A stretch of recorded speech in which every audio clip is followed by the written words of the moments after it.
என் பொண்ணு செத்துட்டா நான் தலை முழுகினேன், இல்லைன்னு சொல்லல. அதுக்காக நீர் அடிச்சு நீர் விலகிடுமா? பொண்ணு நம்ம பேச்சை கேட்கலையே, அவமானப்படுத்தலைங்கிற ஆத்திரத்துல எல்லா அப்பனும் செய்யக்கூடிய சாதாரண விஷயம் தான் இது.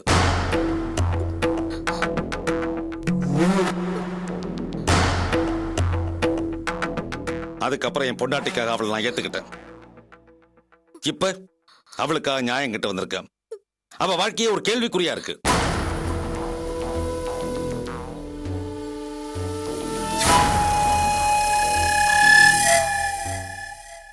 என்ன சம்பந்தி இது கேள்விக்குறியா இருக்குன்றீங்க?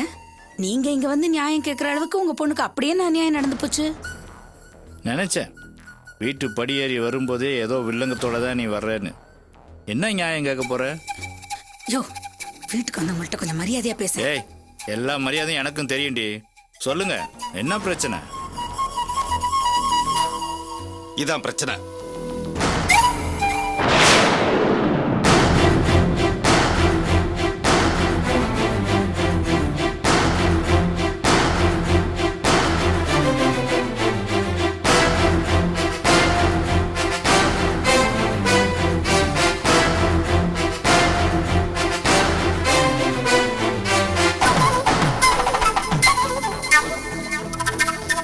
என்னையா இது?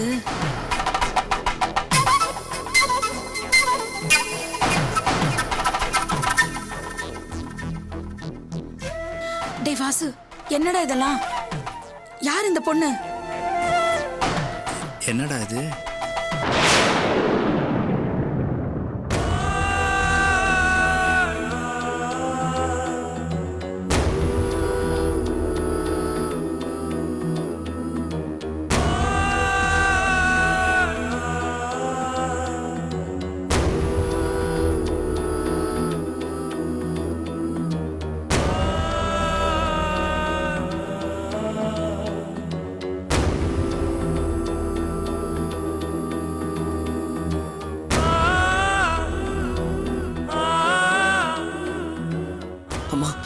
இதெல்லாம் உண்மை இல்லம்மா. அப்போ இதெல்லாம் போலியா கிராபிக்ஸ் பண்ணி கொண்டு வந்திருக்காங்கறியா?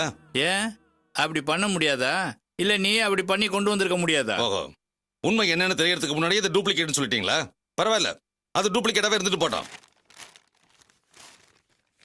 இதுக்கு என்ன பதில் சொல்ல போறீங்க? இது என்ன தெரியுமா? போட்டோல இருக்கிற அந்த பொண்ணை உங்க பையன் கல்யாணம் பண்ணி தனியா குடும்பம் நடத்திட்டு இருக்காங்கிறதுக்கான அத்தாட்சி. ரேஷன் கார்டுக்கு அப்ளை பண்ணிருக்காங்க, அதோட ஜெராக்ஸ் காப்பி.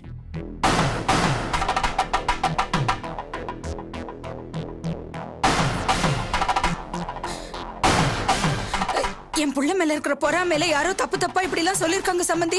அவன் அப்படிப்பட்ட புள்ளையே இல்ல. டேய், ஏன் மர மாதிரி நிக்கிற? வந்து நான் இப்படி எல்லாம் பண்ணலன்னு சொல்லுடா. நான் சொல்றதை கேளுங்க, தயவு செஞ்சு என்ன முடிவு எடுத்துறாதீங்க. நடந்த உண்மை என்னன்னா, என்ன உண்மை? உன் யோகிதை தான் கல்யாணத்துக்கு முன்னாடியே தெரியுமே.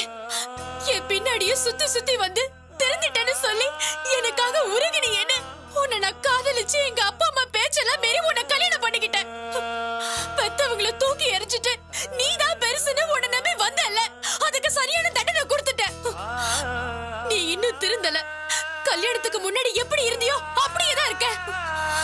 ஒரு பொண்ணை கல்யாணம் பண்ணிக்கிட்டு தனியா குடும்பம் நடத்துற அளவுக்கு போயிருக்கேன்னா உனக்கு எவ்வளவு தைரியம் இருக்கும்? ரேவதி, உண்மை என்னன்னு தெரியாம நீ ஆத்திரப்படாத. தயவு செஞ்சு என்ன உண்மையை சொல்ல விடு. என்ன உண்மையை சொல்ல போற? அந்த பொண்ணு உன் தங்கச்சின்னு கதை சொல்ல போறியா? ஐயோ, கதை இல்லைங்க, அதுதான் உண்மை. அந்த பொண்ணு என் தங்கச்சி மாதிரி. என்னடா வளர்ற? உனக்கு அந்த பொண்ணுக்கு என்னடா சம்பந்தம்? அம்மா, ஏமா பதறாதம்மா. உண்மை என்ன நான் சொல்றேன்.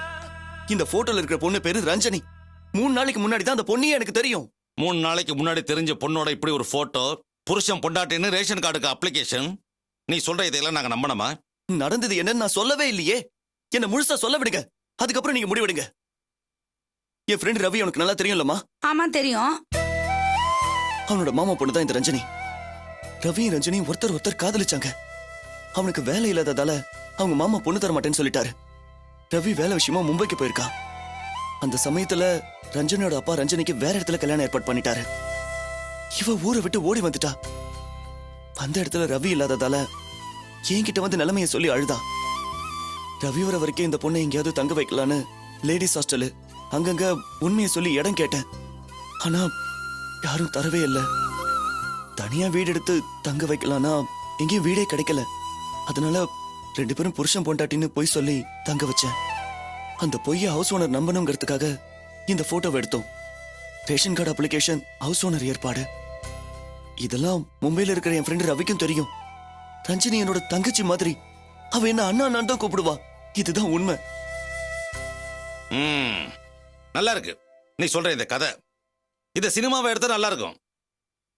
ஆமா, இதையே நீ முன்னாடியே சொல்லல. முன்னாலேயே சொல்லியிருந்தா நம்பியிருக்கலாம். கையும் களவுமா மாட்டத்துக்கு அப்புறமா சொல்ற. முன்னாடியே சொல்லிருக்கலாம். நான் சொல்லாம மறைச்சதுக்கு ஒரு காரணம் இருக்கு. ரேவதிக்கும் எனக்கும் ஒரு சின்ன இடைவெளி இருக்கு. இந்த நேரத்துல இந்த விஷயத்த சொன்னா தேவையில்லாத குழப்பம் இருந்தா நான் எதுவுமே சொல்லாம மறைச்சிட்டேன். நீ சொல்ற எதையும் நம்புறதுக்கு நான் தயாரா இல்ல. நீ தப்பானவங்கிறதுக்கு என்கிட்ட நிறைய ஆதாரம் இருக்கு.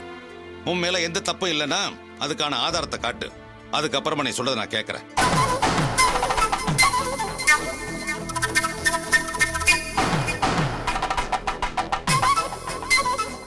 ஏய், என்னடா யோசிக்கிற?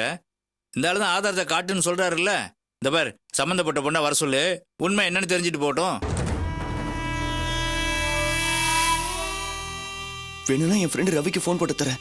அவனே எல்லா உண்மையும் சொல்லுவான்.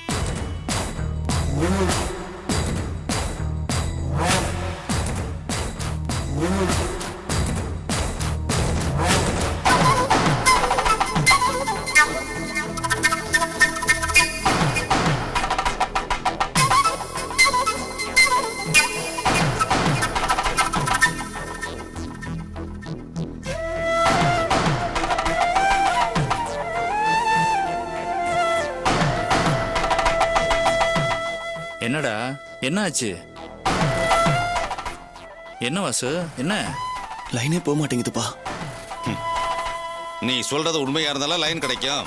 இல்லாத நம்பருக்கு போன் போட்டா நாட் எக்ஸிஸ்ட் தான் வரும். நான் நேத்து கூட அவன்கிட்ட பேசினேன். நேத்து பேசிருக்க, இன்னைக்கு லைன் கிடைக்கலன்னா என்ன அர்த்தம்? ஏதோ சமாளிக்க பாக்குற. உங்க அப்பா சொன்ன மாதிரி அந்த பொண்ணை வர சொல்லு. ஆமாண்டா வாசு, நீ உடனே போன் போட்டு அந்த பொண்ணை இங்க வர சொல்லு. அந்த பொண்ணு வந்து அவ வாயாலே உங்ககிட்ட எல்லாம் உண்மையை சொல்லட்டும். அப்ப இவங்க உன்னை நம்புவாங்கல்ல. நீ போன் பண்ற.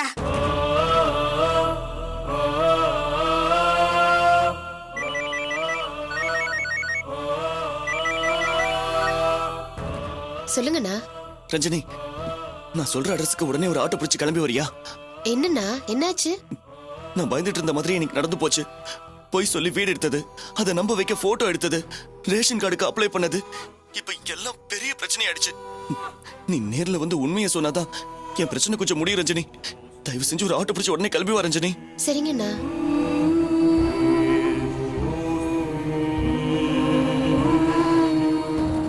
இப்ப ரஞ்சினி வந்துருவா. உண்மை என்னன்னு உங்க எல்லாருக்கும் புரிஞ்சிடும்.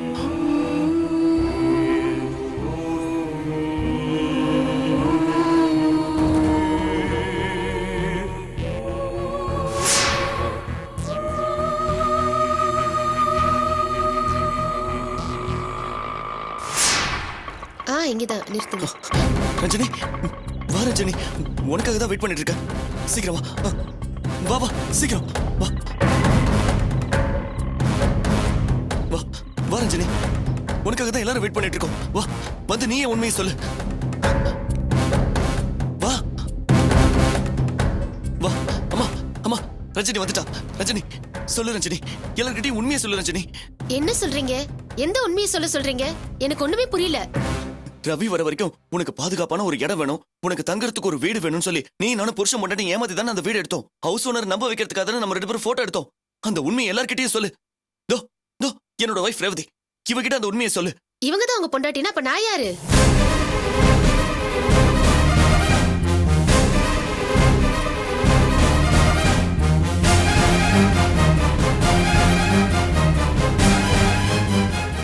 என்ன ரஞ்சினி, ஏன் இப்படி பேசுற? நீ என் ஃப்ரெண்டு ரவியோட மாமா பொண்ணு. நீ எனக்கு தங்கச்சி மாதிரி, நான் உனக்கு அண்ணா மாதிரி. என்ன அண்ணன் தானே கூப்பிட்டு இருந்த? என்னது தங்கச்சி மாதிரியா? தாலி கட்டின பொண்டாட்டிய தங்கச்சின்னு சொல்றதுக்கு உங்களுக்கு எப்படிங்க மனசு வந்தது?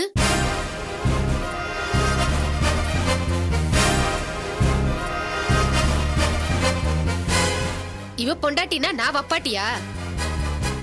உடனே கிளம்பி வீட்டுக்கு வர சொன்னதும் நம்மள பத்தின உண்மைகளை சொல்லி எல்லாருக்கும் இன்ட்ரோடியூஸ் பண்ணி வைப்பீங்கன்னு பார்த்தா என் தலையில இப்படி கல்ல தூக்கி போடுறீங்க.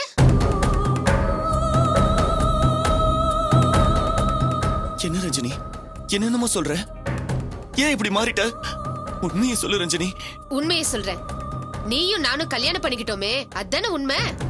என்ன வீடு எடுத்து தங்க வச்சு நாம சந்தோஷமா வாழ்றதுக்கு சாட்சியா என் வயித்துல ஒரு வாரிசு வளருதே, அதுதானே உண்மை. கூடிய சீக்கிரமே உங்க வீட்ல சொல்லி சேர்த்துக்கிறேன்னு சொன்னீங்களே, அதுதானே உண்மை. ஏய் என்னடி எங்க வந்து நாடகம் ஆடிக்கிட்டு இருக்க? என் புள்ள என்னடானா உன்னை தங்கச்சி மாதிரிங்கறா, நீ என்னென்னமா சொல்லிக்கிட்டு இருக்க? கொஞ்சம் நிறுத்துறீங்களா?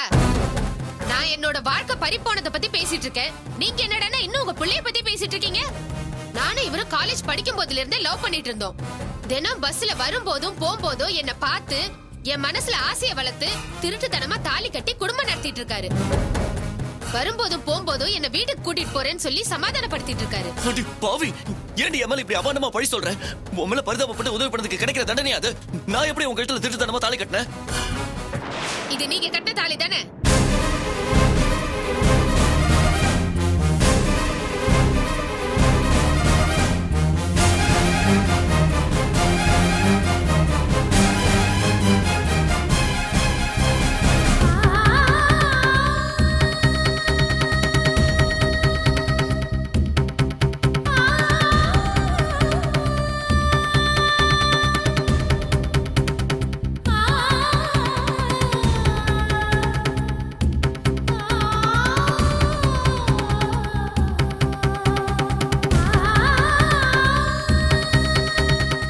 திருட்டுத்தனமான கல்யாணத்துக்கு எந்த கோயிலையும் அனுமதி கிடைக்கலன்னு வழியில இருக்கிற பிள்ளையார் முன்னாடி வச்சு இந்த தாலியை நீங்க தானே கட்டினீங்க. இல்ல, இவன் போய் சொல்றான். யாருக்காகவோ எதுக்காகவோ நாடகம் ஆடுறான். இவன் சொல்றதை யாரும் நம்பாதீங்க, யாரும் நம்பாதீங்க. இவன் சொல்றத இவன் சொல்ற நிறுத்து. இவ வந்தா எல்லா உண்மையும் வெளியே வரும், நீ தானே சொன்ன. இப்ப நீ எதிர்பார்க்காத உண்மை வெளியே வந்தோன்னே இதெல்லாம் போய் நம்பாதீங்கன்னு சொல்ற. இனிமே நீ சொல்றத நம்புறதுக்கு நான் ஒண்ணு முட்டாள் கிடையாது. உங்க பிள்ளையோட யோகிதை என்னன்னு தெரிஞ்சுக்கிட்டீங்கல்ல? அம்மாடி ரேவதி, அவசரப்படாதம்மா. அந்த பொண்ணு ஏதோ போய் சொல்லி நாடகம் ஆடுறான்னு வாசு தான் சொல்றான்ல. கொஞ்சம் பொறுமையா இருமா, தீர விசாரிப்போம். இதுக்கு மேல என்னமா பொறுமையா இருக்கிறது? எனக்கு கூட இது வரைக்கும் கொஞ்சம் நம்பிக்கை இருந்தது, இப்போ சுத்தமா போயிடுச்சு.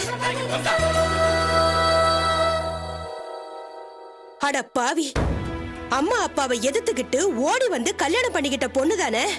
என்ன பண்ணாலும் கேட்க நாதி இல்லைன்னு தானே இப்படி பண்ணிருக்க. பெத்த வயிறு 10 எரியுதுடா. உனக்கு ஒரு தங்கச்சி இருக்கா, கடவுள் இருக்கா, நீ நல்லாவே இருக்க மாட்ட. இந்த கொடுமையெல்லாம் பார்த்து துடிக்கிறதுக்காகவா நீ ரத்தம் கொடுத்த? அப்படியே விட்டிருந்தா நிம்மதியா போய் சேர்ந்திருப்பல்ல. அம்மா, இன்னும் ஏன் பேசிட்டு இருக்க? அப்பா, இனிமே இவனோட சேர்ந்து வாழ்றதுக்கு நான் தயாரா இல்ல. உங்களை எதிர்த்து வந்து கல்யாணம் பண்ணிக்கிட்டதுக்கு நான் நல்லா பாடம் கத்துக்கிட்டேன். பெத்தவங்க மனசு நொந்தா வாழ்க்கை நல்லா இருக்காதுன்னு நான் புரிஞ்சுக்கிட்டேன். உங்களுக்கு பண்ண துரோகத்துக்கு தான் எனக்கு இப்படி ஒரு தண்டனை கிடைச்சிருக்கு. எனக்கு இதுல இருந்து விடுதலை வாங்கி கொடுங்க. உடனே டைவர்ஸ்க்கு ஏற்பாடு பண்ணுங்க.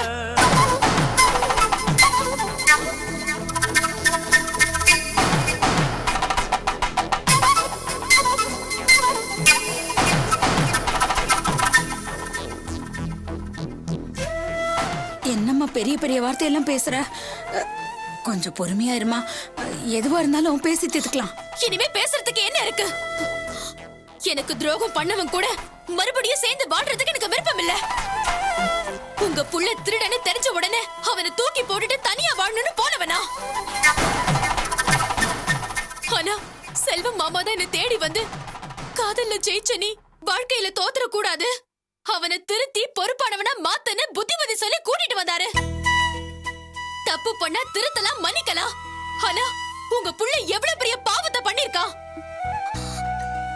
என்னால மறக்கவும் முடியாது, மன்னிக்கவும் முடியாது. அப்பா, வாங்க போலாம். நான் நியாயம் கேட்கலான்னு தான் வந்தேன். ஆனா என் பொண்ணு தெளிவா முடிவெடுத்துட்டா. இப்ப நான் அமைதியா போறேன். சமரசம் சமாதானம்னு யாரும் என் வீட்டு வாசப்படியை மிதிச்சீங்க, பழைய ராஜசேகரை பார்க்க வேண்டி வரும். வக்கீல் நோட்டீஸ் வரும், கோர்ட்ல சந்திக்கலாம்.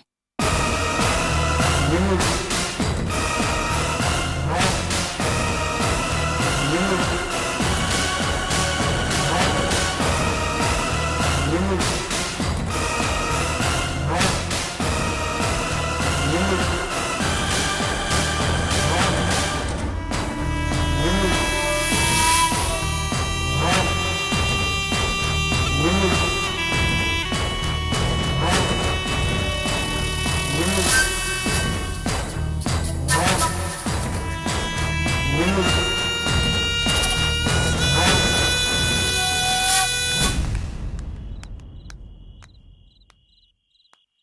என்ன நடந்திருக்கும்னு எனக்கு தெரியும். தயவுசெய்து உள்ள வாங்க, பேசலாம். இனிமே பேசுறதுக்கு என்னப்பா இருக்கு? எதுவா இருந்தாலும் கோர்ட்ல பேசிக்கலாம். வாங்க. அவசரப்படாதீங்க. இது உங்க பொண்ணோட வாழ்க்கை பிரச்சனை. நான் சொல்றது கொஞ்சம் கேளுங்க, உள்ள வாங்க. மாமா என்ன மன்னிச்சிருங்க. நீங்க சொன்னீங்கன்னா இந்த வீட்டுக்கு நான் மறுபடியும் வாசுவோட வாழ வந்தேன். ஆனா வாசு அதுக்கு தகுதி இல்ல நிரூபிச்சிட்டா. நீங்க வழி விடுங்க. அவசரப்படாத ரேவதி. சந்தர்ப்பமும் சூழ்நிலையும் ஒரு நல்லவனை கூட குற்றவாளியாக்கிடும். அதுக்காக வாசு எந்த தப்பும் செய்யலன்னு நான் சொல்ல. இப்போ எந்த தப்பும் செய்யாம குற்றவாளியா நின்னுட்டு இருக்கான். அவன் நிரபராதி நிரூபிக்கிறதுக்காக தான் உன்னை உள்ள வர சொல்றான்.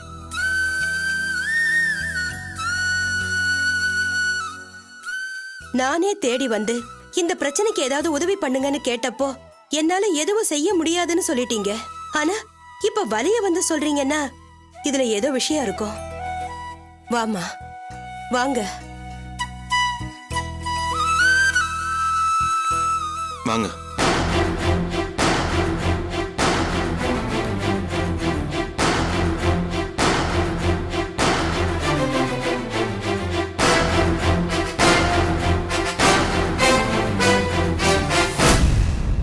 இந்த பொண்ணுக்கும் வாசுக்கும் கல்யாணம் நடந்ததுன்னு சொல்றது எல்லாமே போய்